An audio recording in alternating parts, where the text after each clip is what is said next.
गुरु तुम हो ज्ञानी ज्ञान के दाता, मुनि गुरुवर को करके प्रणाम गाऊं मैं सुबह जाऊं। उलगता गए एक नाम प्यारी प्यारी भव्य आत्माओं,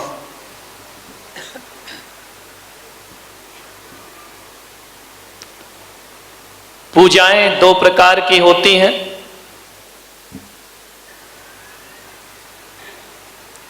एक पूजा तो वो होती है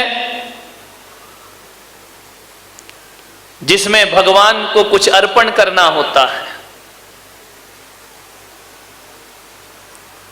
और एक पूजा वह होती है जिसमें भगवान को खुद को समर्पण करना पड़ता है। पदार्थ अर्पण करना आसान बात है, खुद को समर्पण करना कठिन काम हुआ करता है। और हकीकत में देखा जाए तो क्या चढ़ा रहे हो ये महत्वपूर्ण नहीं होता है, किन भावों से चढ़ा रहे हो इनकी कीमत हुआ करती है। यदि भावनाओं से ओतप्रोत होकर हीरे मोती की जगह किसी ने कमल पंखुरी भी चढ़ा दी, फूल की एक पंखुरी भी चढ़ा दी, तो ऐसा मेंढक भी क्षण भर में मृत्यु को प्राप्त करके स्वर्ग को प्राप्त कर लिया करता है। ध्यान रखिए। मैं तो ये कहता हूं कि पूजा करने वाले हाथों से ज्यादा पवित्र, इबादत करने वाले हाथों से ज्यादा पवित्र सेवा करने वाले हाथ हुआ करते हैं। ध्यान रखिए। किसी की सेवा करना यह भी एक धर्म है, किसी की वैयावृत्त करना यह भी एक धर्म है, क्योंकि जैन शासन में अभी 16 कारण व्रत चल रहे हैं और उसकी एक भावना है वैयावृत्त भावना, जहां पर कहा जाता है कि निस्दिन वैयावृत्त करैया सो निश्चय भव नीर तरैया। जैन दर्शन कहता है जो सेवा का मार्ग अपनाता है, जो परोपकार का मार्ग अपनाता है, परस्पर ग्रहो जीवा नाम का सूत्र सार्थक करता है, वह निश्चय से एक दिन निर्वाण को प्राप्त कर लिया करता है। अरे थाली भर भर के भगवान को अर्घ चढ़ाने वालों, किसी भूखे गरीब की झोपड़ी में एक थाली भोजन भी पहुंचा दिया करो। ध्यान रखिए। अरे माथे पर चंदन का तिलक खींचने वालों, किसी के जख्मों पे मलहम भी लगा दिया करो। और मैं विश्वास दिलाता हूं कि मंदिर का चंदन वो शीतलता नहीं दिला पाएगा जो किसी की जख्म पे मलहम लगाओगे तो शीतलता की प्राप्ति जीवन में हो जाएगी। ध्यान रखना। गमों की आग पे आंसू उबाल कर देखो, गमों की आग पे आंसू उबाल कर देखो, बनेंगे रंग किसी पर भी डाल कर देखो, और तुम्हारे दिल की चुभन जरूर कम होगी। किसी के पांव से कांटा निकाल कर देखो, किसी के पांव से कांटा निकाल कर देखो, किसी की पीड़ा को हरने का प्रयास करिए मेरे भाई। अफसोस है कि रुद्राभिषेक करने के लिए, जिनाभिषेक करने के लिए और महाराजों के पैर धोने के लिए हमारे घरों में लोटा भर भर के दूध मिल जाता है, लेकिन पड़ोस में किसी का भूखा बच्चा रो रहा है तो एक गिलास दूध हमारे घर से निकलता नहीं है। ध्यान रखिए। और मैं पुलक सागर कहता हूं कि दूध से भगवान का अभिषेक करो, कोई मुझे समस्या नहीं है, लेकिन आपसे निवेदन करता हूं किसी भूखे बच्चे के मुख में एक गिलास दूध जरूर दिया करो। मैं कहता हूं कि जो मंदिर में दूध चढ़ाएंगे और भूखे बच्चे को नहीं पिलाएंगे, परमात्मा भी उनका दूध स्वीकार करने को तैयार नहीं हो सकता है। अरे किसी भूखे बच्चे को दूध पिलाओ मेरे भाई। लोग धोते हैं मेरे चरण, दूध से धो देते हैं। मुझे भीतर से लगता है यार क्यों मेरे पैरों में बर्बाद कर रहे हो। किसी बच्चे को पिला दो, और किसी बच्चे को तुमने पिला दिया तो मैं समझ लूंगा कि पुलक सागर ने दूध से अपने चरण अपने आप धुला लिए। ध्यान रखना, मैं कोई विरोध नहीं कर, नहीं तभी तुम्हारे यहां लड़ाइयां हो जाएं कि महाराज दूध वाले या पानी वाले। अपन ना दूध वाले ना पानी वाले, अपन तो जिनेंद्र वाले और जिनवाणी वाले। ध्यान रखिए, नहीं तो आदमी गलत अर्थ बहुत जल्दी लगाता है कि अभी पानी वाले खुश हो जाएंगे, दूध वाले नाराज हो जाएंगे। और महावीर कहते हैं कि ना तो पानी वाला मोक्ष जाता है ना दूध वाला मोक्ष जाता है। यहां तो पिछी कमंडल धारण करता है उसके लिए मोक्ष की प्राप्ति, जो पानी भी छोड़ता है और दूध भी छोड़ दी। अपने को क्या लेना देना, तुम कुछ भी चढ़ाओ, लेकिन प्रेरणा देना मेरा इतना ही फर्ज है। मैं ये नहीं कह रहा हूं कि मंदिरों में अभिषेक करना बंद कर दो, लेकिन मैं ये कह रहा हूं किसी भूखे को दुत्कारना बंद कर दो, तुम्हारा जीवन सार्थक और सफल हो जाएगा। अफसोस होता है मुझे कि हम कृष्ण के मंदिर में जाते हैं, महादेव के मंदिर में जाते हैं, नंदी को शीश झुकाते हैं, गाय को माला पहनाते हैं। वाह रे इंसान, जिंदा गाय धक्के खाती है, उस संगमरमर की गाय को मेवा चढ़ाते हो, मिष्टान चढ़ाते हो, ये तुम्हारा कोई धर्म हुआ करता है? विचार करिए। पत्थर की गाय का स्वागत हो रहा है, जिंदा गाय भूखों मर रही है, दाने दाने को तरस रही है।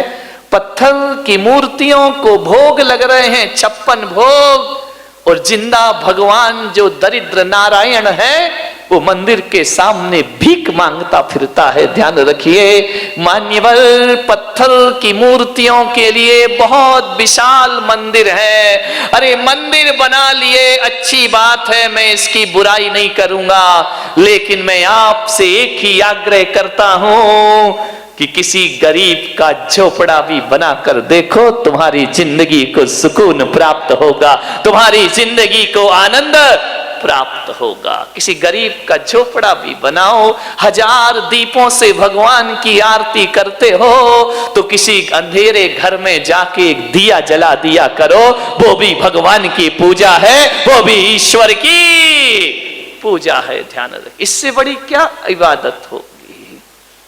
इंसान के काम इंसान ना आए तो फिर ही तो ये दुनिया जीने के लायक ही ना रहेगी। मेरे भाई, निवेदन है आपसे, अरे जिन्हें दुखी हैं, जो पीड़ित हैं,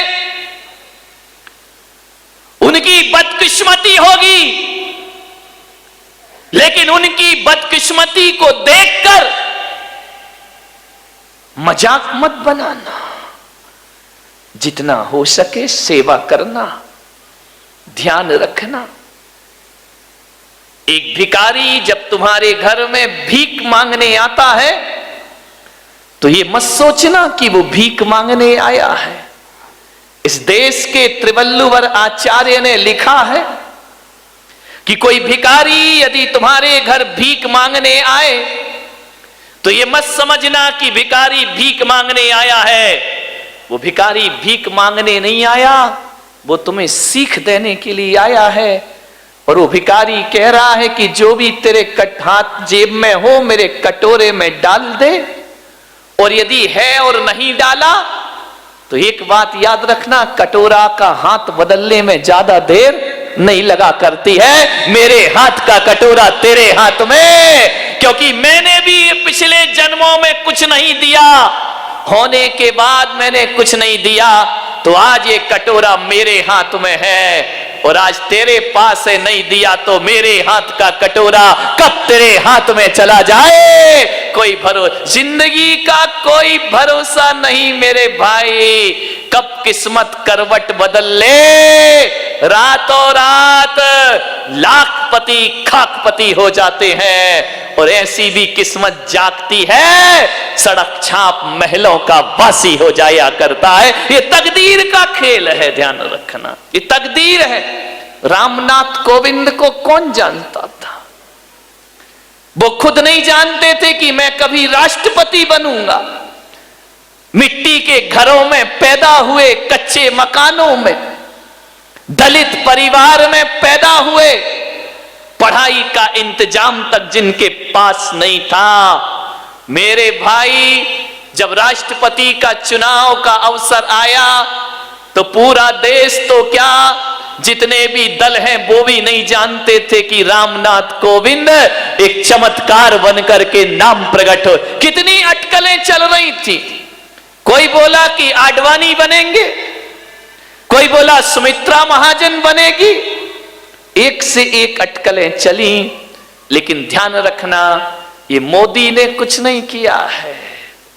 जब किस्मत चमकती है ना तो छप्पड़ फाड़ कर प्राप्त हुआ करता है। ध्यान रखना है आपको। राष्ट्रपति बन गए, सोचना है आपको। जो बेर बेर खात थे वो बेर बीन खात है। बेर जानते हिंदी? बेर तुम लोग क्या बोलते? अच्छा, जो बोर, जो हमारे यहां बोर है वो तुम्हारे यहां बेर है। बहुत ही उल्टा मामला मैं करूं क्या? हमारे यहां बोर होता है बुरा, और तुम्हारे यहां बोर होता है अच्छा। तो मैं इसको मराठी में कैसे बना? नहीं बनेगा। जो बेर बीन खात थे, जिनके दिन ऐसे थे कि बोर को बीन बीन के खाते थे। जो बेर बीन खाते थे वे बेर बेर खात हैं। बेर बेर यानी बार बार, हिंदी समझाना पड़ेगी मुझे। जो बेर बीन खात थे वो बेर बेर खात है। जो बेर बेर खात थे वे बेर बीन खात। तकदीर का कोई भरोसा नहीं। कल तक जो बेर बीन बीन के खाते थे आज उन बार बार खाते हैं। कल जो बार बार खाते थे आज बेर बीन बीन कर। तकदीर का कोई ठिकाना नहीं, कब किस्मत पलट जाए। और किस्मत ऐसे खूबसूरत मोड़ पे धोखा देती है। अब देखो ना देश के हालात। वाडवानी की किस्मत में नहीं है तो नहीं है। अब क्या करोगे तुम? क्या कर सकते हो? ना पीएम बन पाए, थोड़ी आस थी कि राष्ट्रपति बन जाएंगे। उन्हें क्या मालूम था इसी समय फाइल खुल जाएगी। विचार करिए, सोचना है आपको। अब नहीं है तकदीर में तो नहीं है। लोग बोलते हैं कि सोनिया का बड़ा त्याग है, जीतने के बाद भी मनमोहन को मुख्यमंत्री प्रधानमंत्री बना दिया। अरे काय का त्याग मेरे भाई। पहले के जमाने में कहा जाता था मजबूरी का नाम महात्मा गांधी, अब कहा जाता है मजबूरी का नाम सोनिया गांधी। क्या करोगे? बदलेगी परिभाषाएं। ये तकदीर के खेल है मेरे भाई, सोच लेना, जिंदगी को समझना। आज सब कुछ है, कल कुछ ना रहेगा। आप देख रहे हैं ना, मैंने एक दिन और बताया था, रेमंड्स ग्रुप के मालिक, रोज अखबारों में आ रहा है, दर दर की इस कलयुग का, अभी का, प्रेजेंट का उदाहरण है। अपनी बुलंदियों पर इतना नाज मत करो, अपनी बुलंदियों पर इतना नाज मत करो। हमने तो आसमान से सितारों को गिरते देखा है। ध्यान रखिए, आसमान के सितारे भी एक दिन जमीन पर आ जाते हैं। ए माटी के पुतले ना इतरा के चल, तेरे जीवन का कोई भरोसा नहीं। और बूंद पानी के पड़ते ही गल जाएगा, कच्चे बर्तन का कोई भरोसा। किस पर अकड़त क्या है तुम्हारे पास जो अकड़े अकड़े घूमते हो? क्या है बताइए, क्या है अपने पास? टाटा बिरला रिलायंस को देखोगे ना तो उनकी चपरासी की भी हैसियत नहीं है अपनी। ध्यान रखना, अकड़ ऐसी है कि हे भगवान, कि रामनाथ कोविंद के पिताजी हम ही हो जैसे धरती पर। विचार करिए, क्या है हमारे पास? ठीक रे कुछ नहीं है। ध्यान रखना, बहुत अपने बाप पड़े इस धरती पर। सेवा करो। मान्यवर, जीवन किसी का एक सा नहीं होता है। कभी सुख मिलता है, कभी दुख मिलता है, कभी धूप, कभी छांव। अंगूर की बेल में सभी अंगूर मीठे आए जरूरी तो नहीं है ना मेरे भाई। खट्टे भी आते हैं और मीठे भी आते हैं। गुलाब की हर डाल पर फूल ही फूल हो जरूरी नहीं है। कांटे भी होते हैं और फूल भी हुआ करते हैं। लेकिन कांटों को दुश्मन मत समझो, ये कांटे फूल की सुरक्षा है। दुख को बुरा मत समझो, ये दुख तुम्हारे सुख का स्वाद बढ़ा दिया करते हैं। ध्यान रखिए। आप सोचिए, यदि जीवन में सुख ही सुख हो तो ये जीवन जीने लायक ना बचेगा। थोड़ी सुख भी होना चाहिए, थोड़ा दुख भी होना चाहिए। पिक्चर देखी ना तुमने, कभी खुशी कभी, हाँ, कितनी जल्दी याद आ गया। अभी मैं बोल देता कि किसी तीर्थंकर के नहीं मालूम महाराज, विचार कर। जीवन में कभी खुशी मिलेगी, कभी गम मिलेगा। एक साथ जीवन किसी का नहीं होता है, ध्यान रखना। उतार चढ़ाव जिंदगी में आएंगे। एक सा जीवन तो सूरज का नहीं होता। आकाश में सुबह का सूरज कुछ होता है, दोपहर का सूरज कुछ होता है और सांझ का सूरज कुछ और हो जाता। फिर हमारा जीवन एक सा क्यों रहेगा? संसार में आज तक ऐसा कोई प्राणी पैदा नहीं हुआ होगा जिसके जीवन में सुखी सुखों कभी दुख ना आया हो, और ऐसा भी कोई पापी पैदा नहीं हुआ होगा कि जिसके जीवन में दुखी दुखों कभी सुख ना आए हो। ध्यान रखना, राम महापुरुषों के जीवन में भी दुख आते हैं, उनके जीवन में भी सुख आते हैं। ध्यान रखना। राम कहां पैदा हुए? राजा के घर में। सीता कहां पैदा हुई? राजा जनक के घर में, मिथिला में राजकुमारी बनकर पैदा हुई और वनवासी बनकर जिंदगी गुजार दी उसने। मान्यवर, आप सोचिए, महिलाओं से मेरा निवेदन है कि सीता के विवाह के बाद उस बेटी को क्या सुख मिला है, विचार करो। गुरु तुम हो ज्ञानी, ज्ञान के दाता, मुनि गुरुवर को करके प्रणाम।